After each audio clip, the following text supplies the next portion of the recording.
again, everybody. I'm Mr. Panda. And I'm Rockstar. And this is the Manly Battleship Show, Last Week in Geek, catching you up on all things from last week in the world of geek. I'm super thrilled to start off this episode by letting you know that the Sailor Moon dub for the last section of Sailor Moon that we haven't been able to see before is finally happening.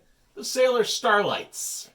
Sailor Stars. The Sailor Starlights. If you want to catch a sneak peek of what the finale will look like with the new dub, go ahead. We have the link down below for you to go watch that. Pretty boys in bondage gear. And from the studio that brought you Life is Strange, there comes a new game, Tell Me Why, which purportedly, at least, features the first playable transgender character in video games.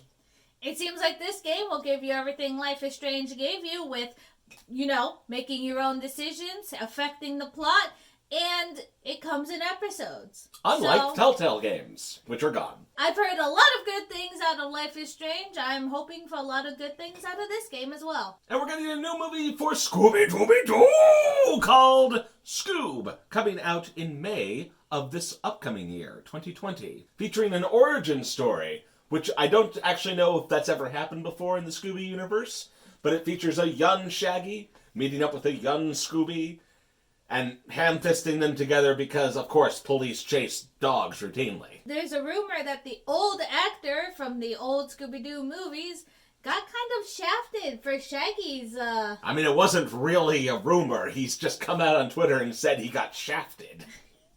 No, I guess it's not a rumor. And it is really unfortunate because he found out through Twitter. Listen here. You're going to make him use more than 2% of his power. And then we're all going to die.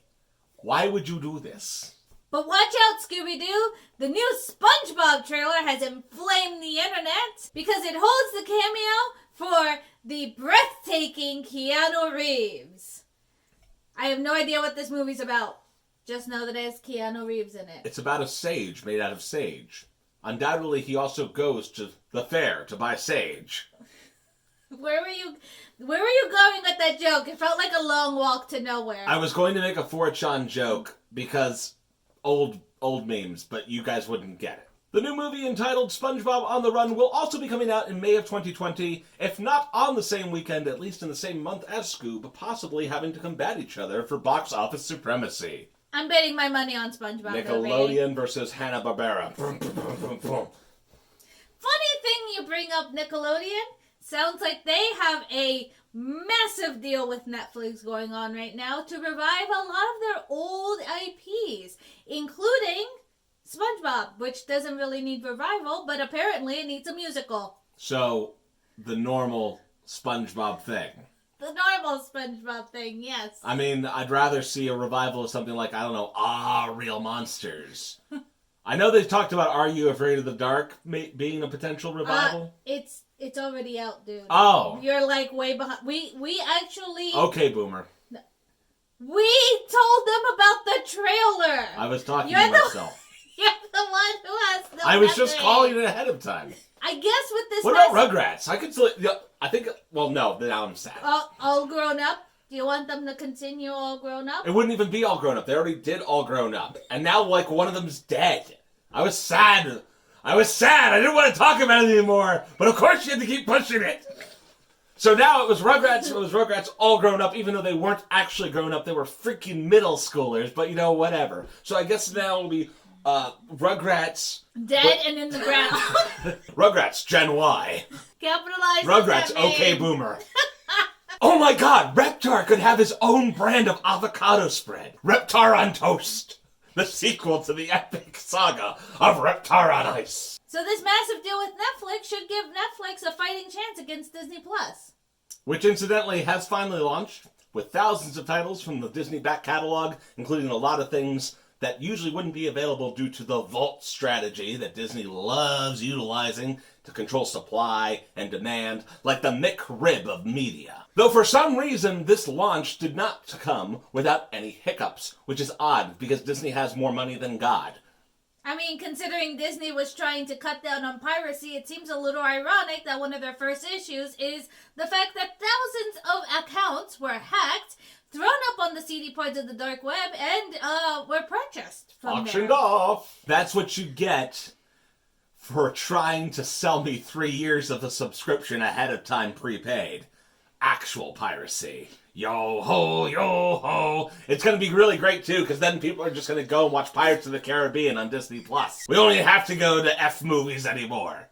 Which totally isn't a thing, and you definitely shouldn't Google it. They also had an extremely recent outage, considering The Mandalorian came out, and crashed the servers. The launch also came with a lot of criticism over censorship of old media. But you'll be pleased to know, as was I, at least to a certain extent, that Dumbo was not censored. They slapped some kind of really ambiguous warning on the top of it, along with Peter Pan and a couple other films. Meanwhile, while that wasn't censored, the things that people thought were censored have nothing to do with Disney+. For instance, the Michael Jackson episode that's missing from the Simpsons back catalog, that was never in the hands of Disney+. That was direct control from the creators who stated that they didn't want it for a long time now. That's why it hasn't shown up in box sets of DVDs. That should tell you how old that decision is. Yeah, this isn't something you should really complain about, at least not as a complaint directed at Disney, because that wasn't a Disney decision. It's not in the loop, guys. You can't get it on home video either. Then we had a second controversy over who shot first. Apparently this time it was nobody. However, that also was never on Disney's hands. That was in the Blu-ray. That whole no one shot first was edited into the Blu-ray edition. There was a second controversy made when Greedo says a final word that he has never said before. Machunga, which we're all trying to figure out what the hell that means. But you'll also be pleased to know that that had nothing to do with Disney+. That was on the 4K version. Now, in fairness, Rockstar, Disney owns LucasArts, so that's still a Disney decision, though. It's just not unique to Disney+. Disney Plus does not currently seem to be the harbinger of changes to the media. That's going to happen regardless, apparently. Well, everyone's trying to attribute it specifically to Disney Plus. I get never that. said it wasn't a Disney issue. Fine, criticize Disney all you want, but it's not the platform that's changing anything. And to be honest with you, the absence of certain media from Disney Plus continues to spell out what I would call corporate hypocrisy. I could go on and on about Song of the South while simultaneously one-upping themselves by apparently thinking that red-skinned oafs and Jim Crows are somehow slightly better than whatever the heck they put into Song of the South. But you know what? I digress. In my opinion, a far more interesting absence is the lack of Aladdin, the TV show, on Disney Plus. Is there some kind of distribution thing that's preventing it from going on Disney Plus? I have no idea. Well, those aren't the only Disney shows that are actually missing. Yeah, there's other ones too. There's a lot of other Aladdin ones. actually matters. They got Aladdin in the King of Things. I don't know if you guys understand the Aladdin canon. Aladdin, Return of Jafar. And then the Aladdin TV series starts right after Return of Jafar and literally ends with Aladdin and the King of Thieves. Alright? It doesn't make sense not to have the Aladdin TV show because it's like you missed 80 plus episodes of content between Return of Jafar and the King of Thieves. Are you done? Yes. Are you done? For now. It's fitting that this is the 6th item that we are doing on this video, as it's the 6th week of this ongoing discussion, argument, whatever you want to call it, because I'm really sick of it. I'm tired of it, guys. I really am. I literally want to just rip this whole thing to shreds. But the Russo brothers had to weigh in on their comments towards Scorsese's comments on this entire conversation that's very meaningless at this point. What did they It's add? important. Art. What did they add to the conversation? Very little, but I'll tell you what they added. They stated that nobody owns cinema. Okay, true. And that cinema is a New York word. We call them movies. Now we have a new person who has joined the conversation. Director John Woo. Why? I don't know. By his own admission, he has no stake in what they're talking about.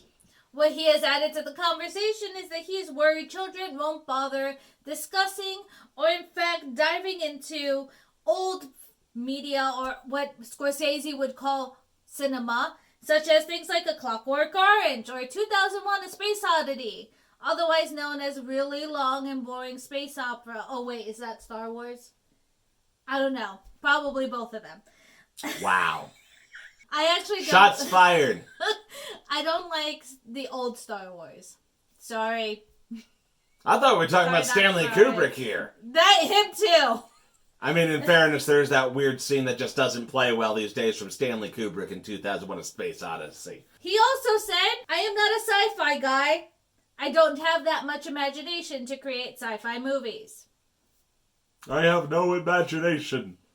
I am the creator of action films. But I almost feel like while he's simultaneously looking down on them, he's also saying that they have to have some sort of creativity to create these movies. So isn't that what you would call cinema? We call it movies! Speaking of movies and high art and cinema and all that good stuff, congratulations to Joker and Joaquin Phoenix. It is the first R-rated movie to break the gross earnings of $1 billion. And that's without China's help so far. Congratulations. It's also, apparently, the most profitable comic book movie of all time. This is based off of its rather low production budget compared to its massive earnings. Now you can say what you will about how, well, that's not the whole story. Of course, the MCU has raked in a lot of money as well. However, it is worth noting, and I would like to put this out here for your consideration, I think the lesson that you can get from Joker is something that Disney is already kind of adjusting for. You'll notice, if you actually look at production budgets versus what you bring in, although there are several record-breaking moments in the Marvel Cinematic Universe, where we're probably heading in the future of the MCU is a step back on the budgets of things. Because they're putting in a lot of money and getting significant amount of money back. But a whole factor that no one's talking about is return on investment. I find it far more likely that Disney's going to put at most, like their high budget movies are going to start falling into somewhere around the $150 to $180 million range and not the $345 million range. Because quite frankly, in terms of ratio of return, they get $1 billion back for spending about $180 million on Captain Marvel. That's just better. Let's discuss the YouTube controversy now. We have a long topic ahead of us with the YouTube COPPA system, the kids stuff. YouTube, the kids are all right. It's not even YouTube at this point, it's the FTC and an old law that was written way before YouTube was even conceived. Okay, Boomer. It starts off with currently, as it stands for the rest of 2019, any videos uploaded to YouTube will have to be labeled by the creator as kid-directed or not. This isn't even a matter of kid-friendliness anymore. And why is that? Well, you see, if we mislabel something, currently the FTC can claim that our video is in fact kid-directed and could fine us a lot of money, which is putting a lot of creators under immense stress. Starting in 2020, however, things are not going to get any better. In fact, they're going to get worse because they're going to be placing an algorithm in charge of deciding what is kid-directed or not. Baby shark, do. And you're not allowed to appeal. What is this thing called kid-directed? Well, it's if your video is directed towards kids. And it's still legally unsure whether that means I'm making this video so that kids will consume it, or if the kids watching the video decide that for you.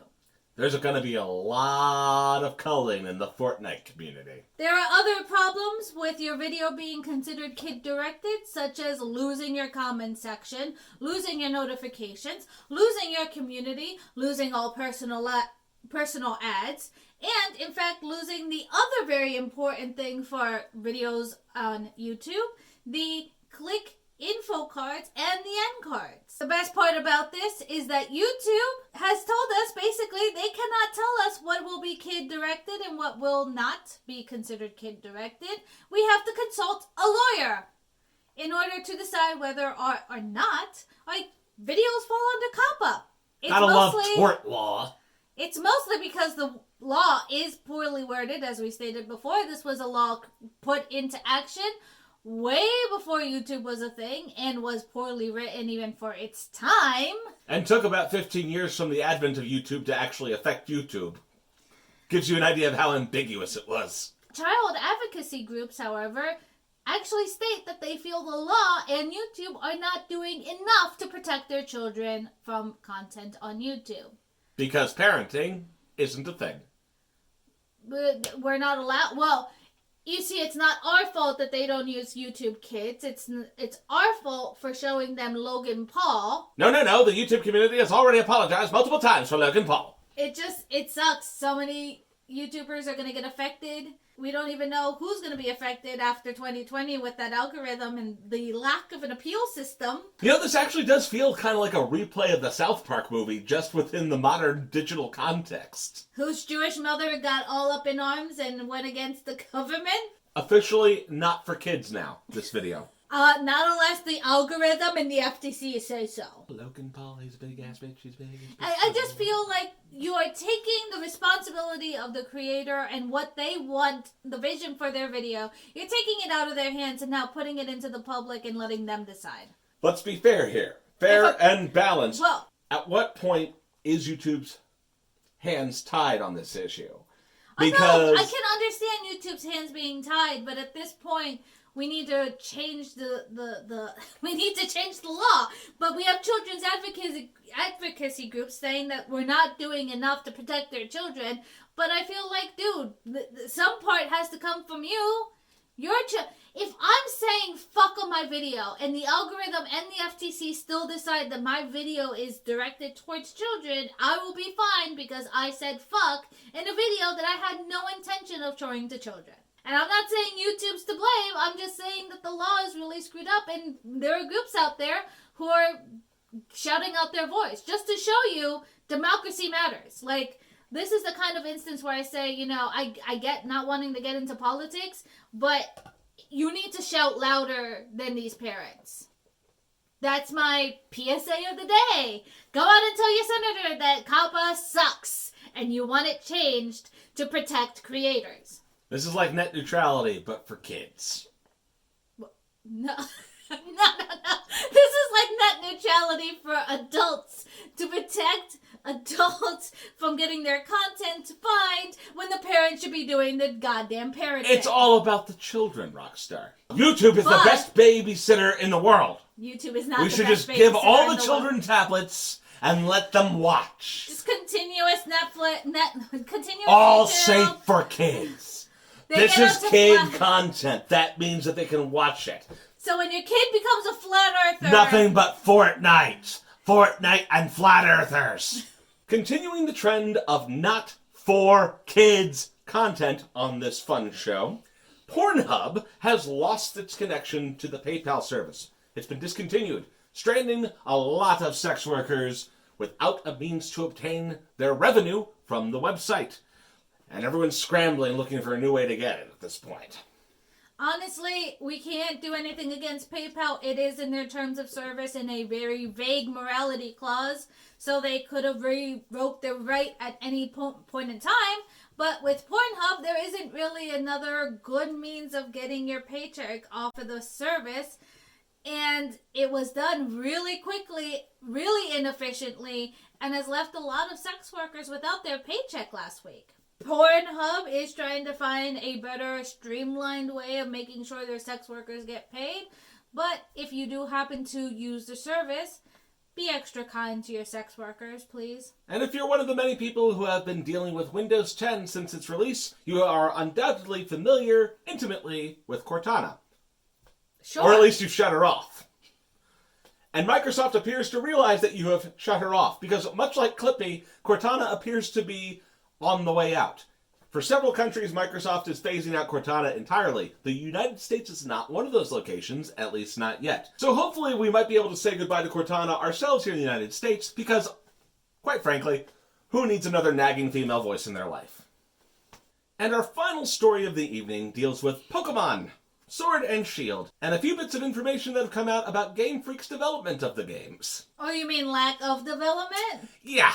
Turns out, Game Freak might have been a little bit lazy in the development of Sword and Shield, going as far as taking the game elements out of a previous version and trying to import them into the new game, only realizing when they were approaching deadlines, it didn't work.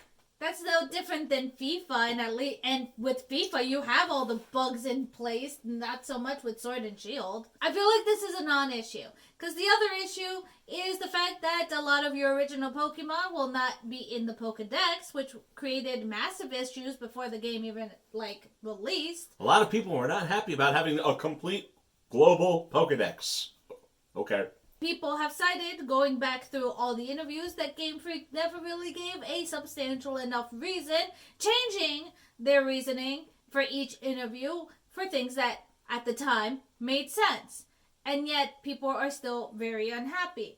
Hardcore gamers want a more hardcore game out of Pokemon, wanting to actually have a balanced game with all the Pokemon and such.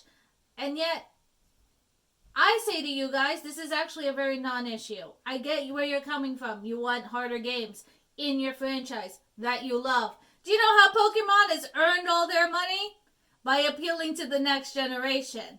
They have overcome this generational thing by just keeping the games nice and easy so anyone who is new to the franchise can just pick up a game and start playing without having to learn any complicated rules. It's why people still watch the series, even though original Pokemania is long past, because 10-year-olds love that shit. There's a lot of series out there that are not kind to their older fans, that are constantly looking for new fans, and will make things easier for them. Not everything is Harry Potter, everybody. So if you want to complain about the graphics, fine. If you want to complain about the Pokedex, okay. If you want to complain about mechanics, guys, there's some cool elements from what I've read. I have not played the game myself, as I'm sure a lot of other people out there haven't played it. But keep in mind, you ever play the original Pokemon games? I'm sure many of you have that are complaining about this. That game was terribly unbalanced. By the way, there's never been a good starter Pokemon. They all suck. But unfortunately, I don't think you older fans are ever going to get a hardcore game just for yourselves, just to please you guys. And I'll tell you why. They keep making money. It's kind of like Disney. We don't want the live action stuff, but they're going to keep making it because, hey, it makes them money. And they get new fans. Yeah, it's not about us. It's about the money. And the money is in easier games that are easier to make with all the old assets.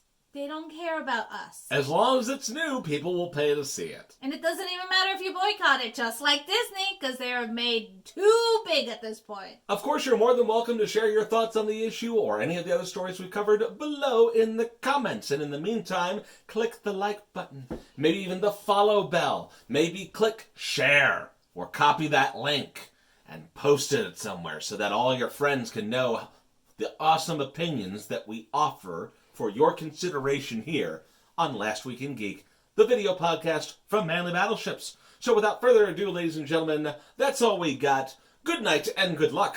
See you next week.